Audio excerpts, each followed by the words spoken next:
Number 1 is from chapter 1, so we're talking about lines. Hopefully a pretty easy question. It says just draw a line with an m equal to -2 and a b equals 5. So they are talking about y equals mx plus b. They're asking you to write the equation of a line. So what does m stand for when we see it just m like that? That's the slope, and the b is going to be that's the y-intercept. Which point for me? Which direction are you going to go 5? Are you going up, down, left, or right? Point with your finger. Which way is plus 5 going to take you? It's a y-intercept, so it's going to go on the y-axis.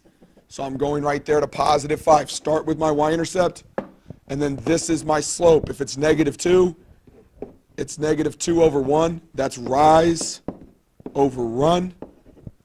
So if it's -2 over 1, I'm going down 2, always run to the right. Down 2, run to the right, down 2, run to the right 1. There's my line. That's number 1. Graphing a line. Make sure you know how to do it.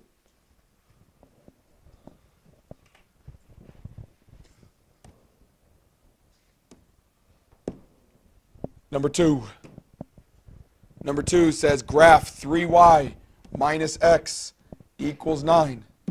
3y minus x equals 9. When we graph stuff, the best way for us to graph it is to get it in slope-intercept form like that.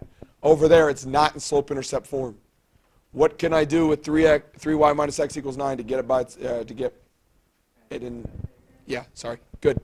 Add x. We want to get the y's on the same, or the y by itself. So if we add x over, we get 3y equals x plus 9.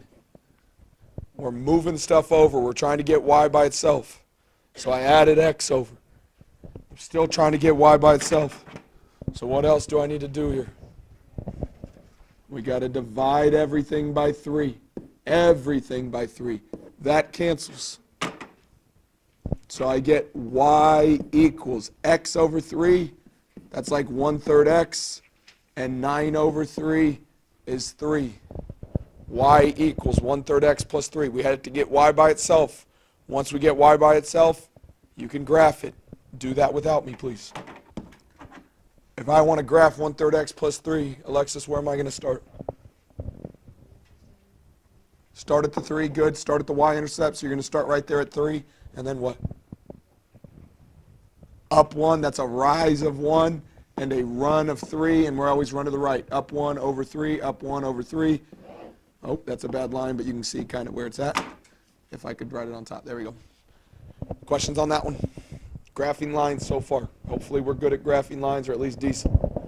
Okay, number 5 was a little bit tougher of a question. I gave you the formulas there. They won't be exactly on the question like this one. Hopefully that helps you a little bit. But you need to know how to do this. It says write the equation of a line through those 2 points. Write the equation of the line through those points. Anybody remember, this is the formula we always use when we write the equation of a line. It is this formula right there that we always use. Anybody remember what the name of that formula is? That is called point-slope formula. In order to write the equation of a line, you need 2 things. What 2 things do you need in order to use point-slope formula? Slope and a point. Okay, I need a slope and a point. They gave me points. They gave me points. I'm good with that. But they didn't give me a slope. So if I need to write the equation of a line and I'm trying to use point-slope, I better find a slope before I do anything else. So as I look at this equation and they're asking me to write the equation of a line with 2 points, the first thing I'm going to do is find the slope. So a reminder that these are ordered pairs, so they're in the form xy, xy, x1, y1, x2, y2. And we're going to do slope here. So Genesis, if I set up slope, what would that look like for us?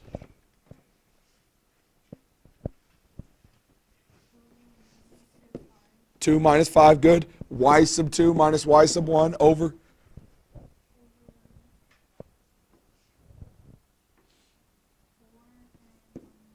Good. 4 minus 1. She didn't have, if she would have had minus and negative, she would have made it positive, but she didn't have anything fancy like that going on.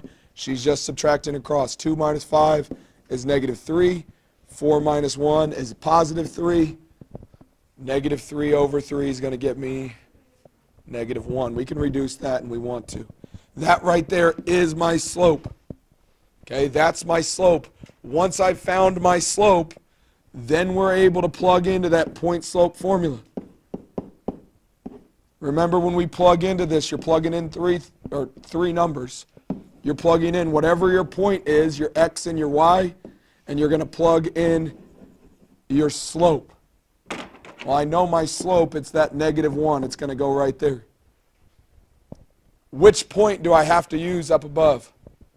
Do I have to pick 1, 5, or do I have to pick 4, 2? It doesn't matter. I can pick either one. Which one do we want to pick, first or second? First. I would pick the first one just because it's got a 1 in it, and 1s are easy, but neither of those are hard. You can pick either one. If I'm plugging in 1, 5, Carly, what's going to go with my y here? The 5. Yep, that's my y, so that's going to go there, and that's her x, so that's going to go with her x. So that's what she's got. Y minus 5 equals negative 1, x minus 1. I've plugged into my formula. Now I need to simplify. Remember, when we simplify, all we got to do here is distribute to both things. Negative 1 times x is negative x, and then negative 1 times negative 1 is a positive 1. Am I done? What do I still got left? I got to get y by itself, so I'm going to add 5. Add 5. Y equals negative x plus 6. That's the new equation of my line. If I graphed that on a graph, it would go through that point and that point right there, 1, 5, and 4, 2. That's the whole goal, write an equation that goes through those points. Number 7, hopefully you kind of remember this one. Find the domain and range of each relation and determine whether it's a function or not. Remember what a relation is. It's just a set of two things paired together. So an x and a y. This is a multiple set of ordered pairs here. When we ask for the domain, what does domain mean? Domain are x's. So I'm going through and I'm finding all my x's. So 2, 2, 1, 0, 3. So I don't got to write 2 twice, but 2, 1, 0, and 3. Those are my x values. That's the domain of this function. Okay, then I'm going to go through and do my range. When we talk about range, if domain is x, obviously range is going to be my y's. So in this case, it's 0, negative 5, negative 3, and 0. So 0, negative 5, negative 3. I just listed them all once. Thumbs up if you think this is a function. Thumbs down if you think it's not. Thumbs up if you think it is a function. Thumbs down if you think it's not. Seeing a few answers. The answer is no, it's not a function. Somebody got a good reasoning for me. Zaru, what do you think? Yep, that's true. There are two x's that are the same. And what's true about the y values with those x's? What? It doesn't matter what the y's repeat. The x's are the same and the y's are different. That's the key there. If they were the same y's, it would still be all right. But the x is going to two different y's. That's what makes this not a function. Let's just do a sidetrack real quick. What if I gave you this graph right here?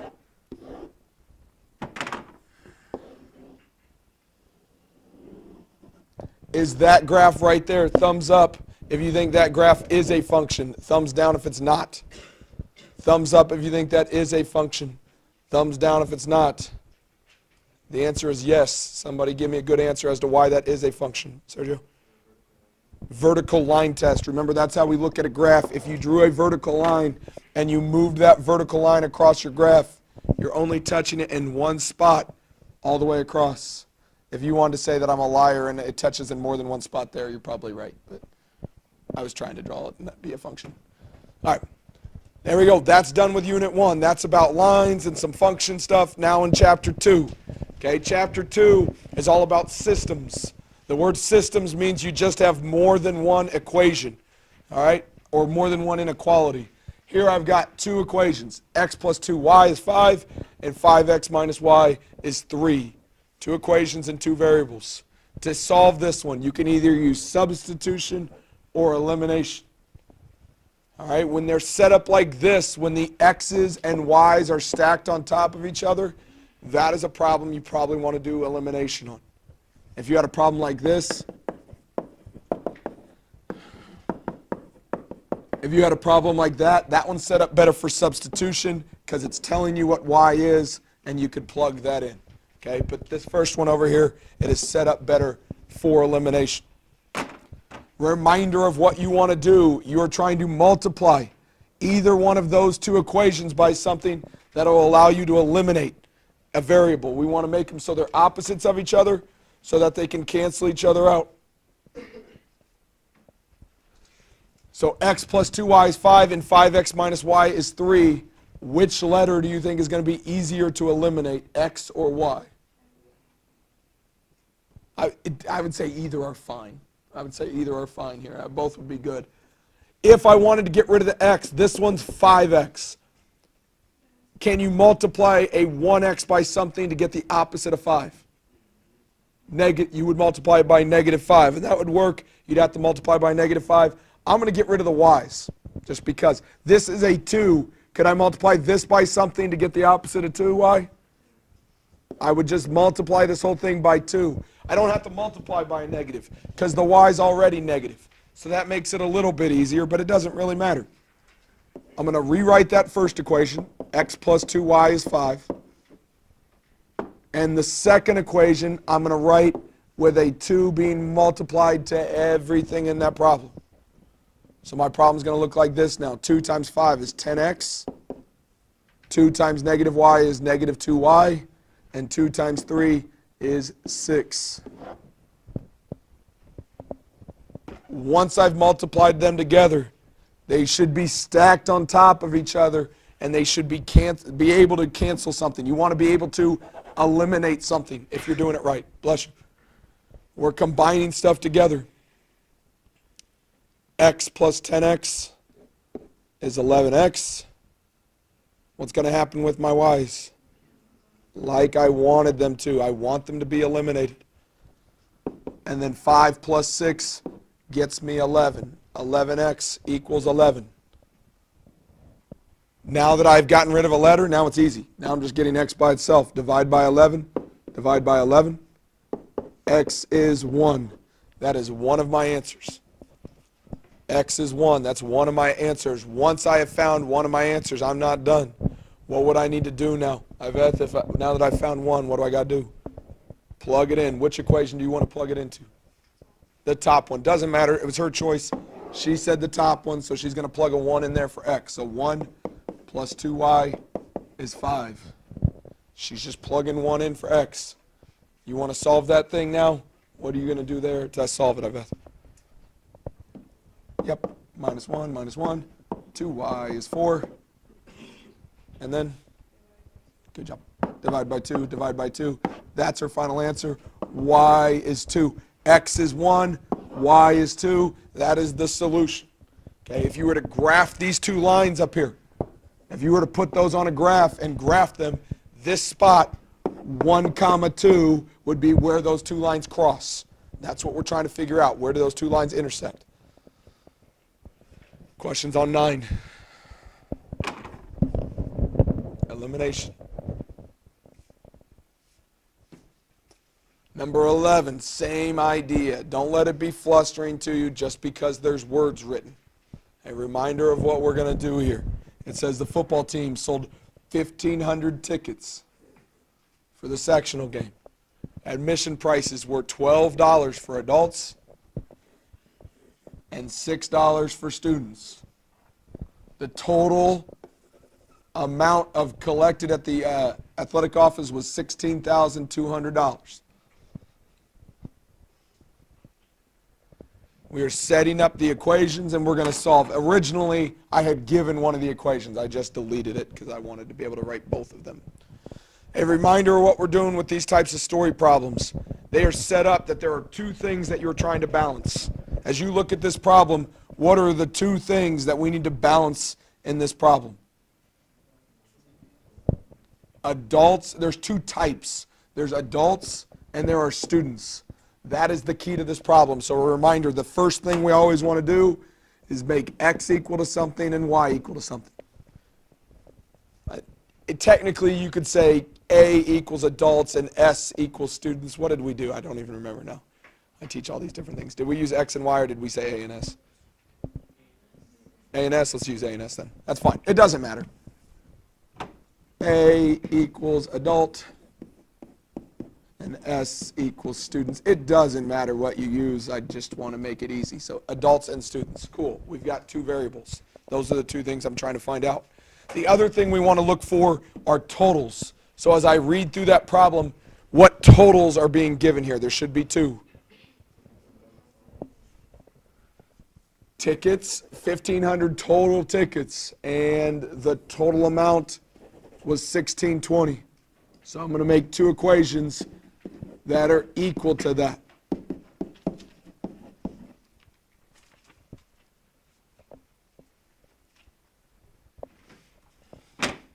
This one's about money. This one's about tickets. Let's do the money one first. So I'm looking in that problem for things that talk about money. Well, admission prices for adults were $12 and students were $6. Anybody know what our equation is going to look like? $12 per adult plus $6 per student. 12A plus 6S is going to be equal to 1620 or 16,200. And then we got to get a ticket one. And remember, one of the equations sometimes is pretty easy. A plus S, X plus Y, whatever letters you're using there, but A plus S, adults plus students. We set up our two equations, and then from here, the rest of it's just elimination like we just did on that last problem. All right, so it shouldn't look anything different than that. Which letter would be easier to get rid of? Our S is probably just because it's a smaller number.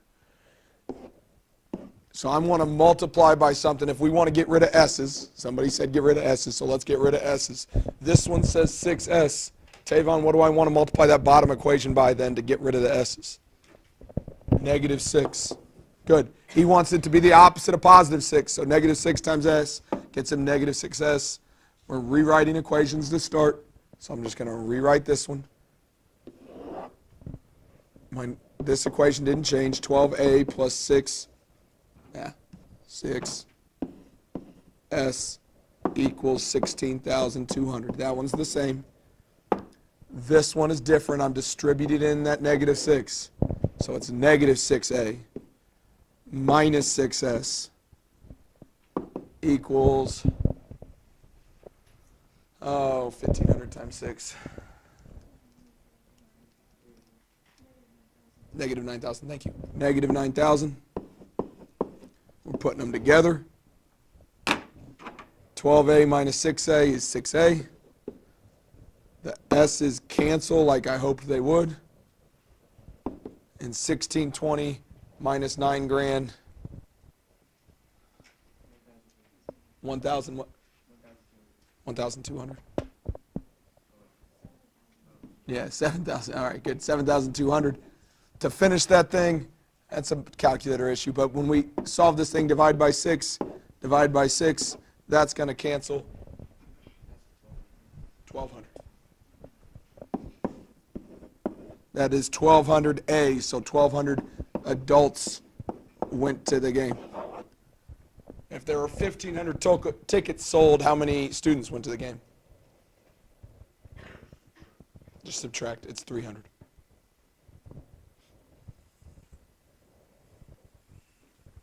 Give you a second to catch up on that one. That one was a long one.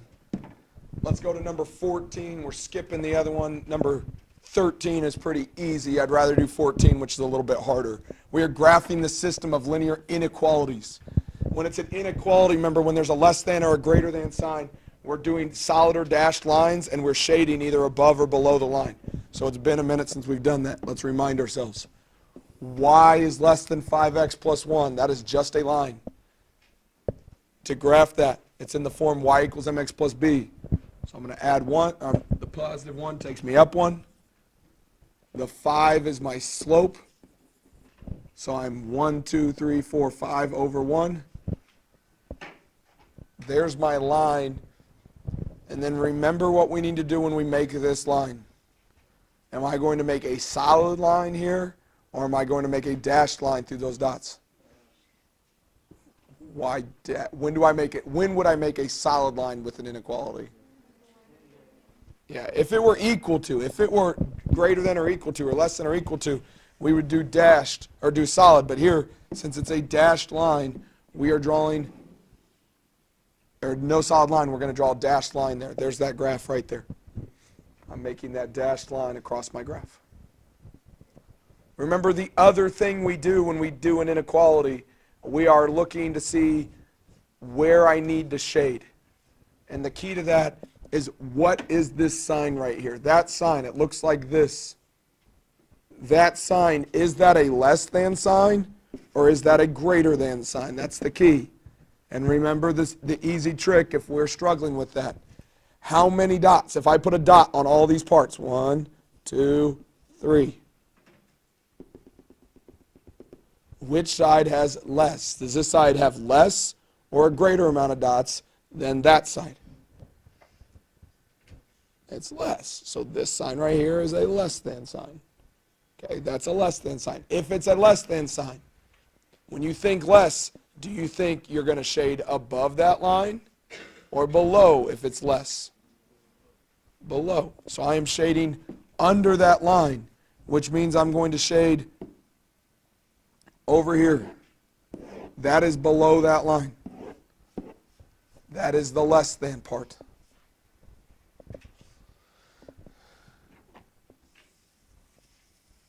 Then we got to graph the other one. The other one, y is not by itself yet. I need to get y by itself. So to get y by itself, I'm going to subtract x from both sides. I get that line right there. Y is less than negative x, because I subtracted the x over. Negative x minus 2. So I'm going to graph that. I'm going to start at negative 2.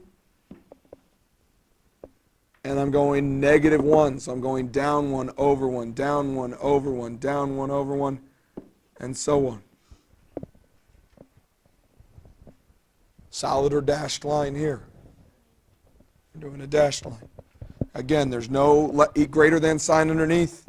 So since there's no greater than sign, I am making a dashed line through those.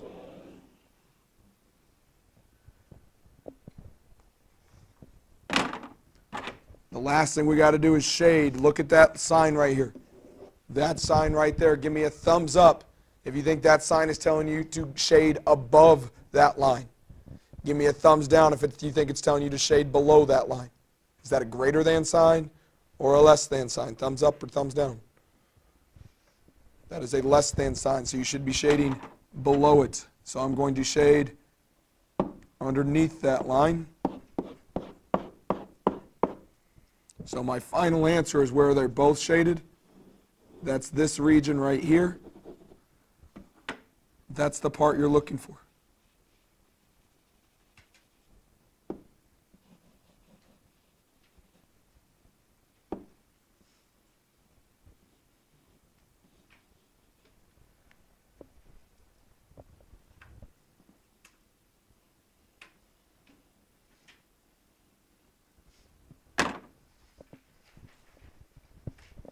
Beautiful. Questions on that one? The last thing we learned, chapter 3a, was a shorter chapter, but we talked about parabolas. That was the main thing that we talked about in 3a, was parabolas. Oh, I skipped question 14, didn't I? Let's do 14b real quick, or 14a. Yeah, let's do 14a. Sorry, I skipped one on my graphs this morning. 14a. I got to pull up a graph. What's it say? It says 14a, x plus 3 squared minus 2. We graph parabolas in this chapter. This one's the easiest one to graph. You might have to remember some rules about it, but hopefully you can. You've got this plus 3. It is added inside of the parentheses. And so that is going to move your graph a certain way. Point, which direction is that plus 3 going to take your graph? We have forgotten. Plus 3 right here is going to take you to the left 3. It is going to take you to the left 3.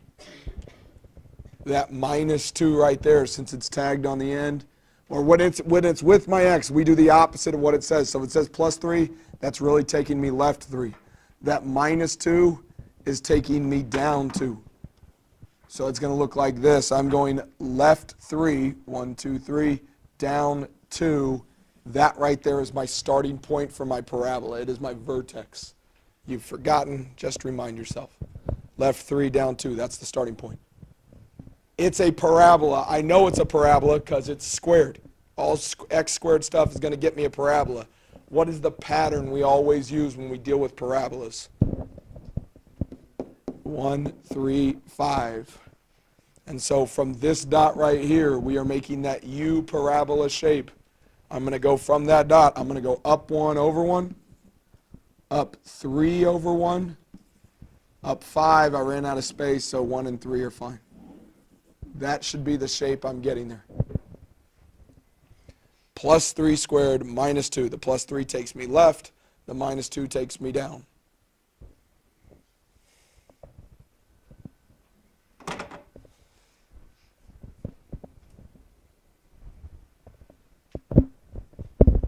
Okay.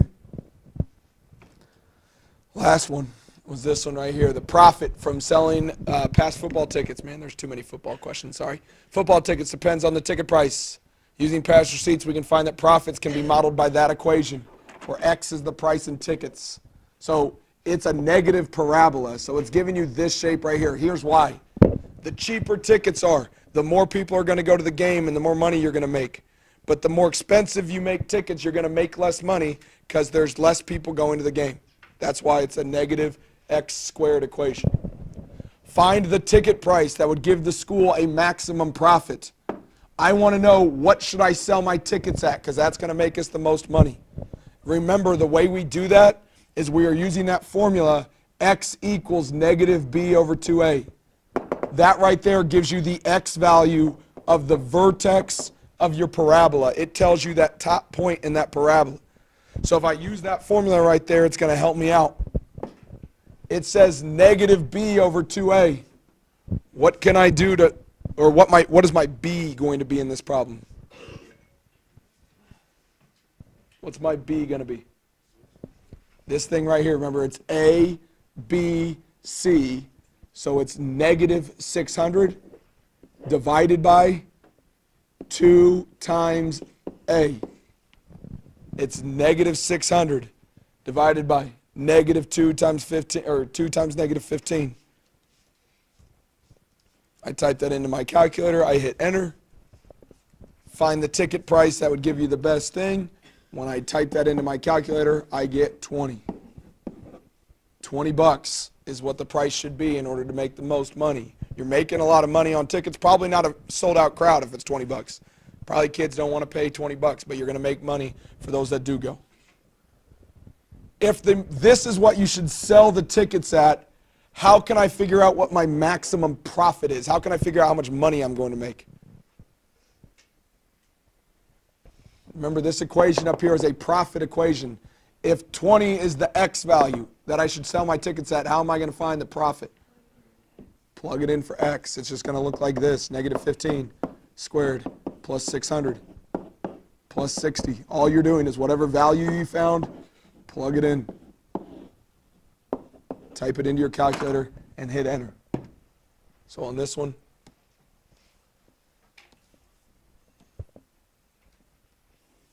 we are typing that thing in. I'm taking negative 15. Come on. Negative 15.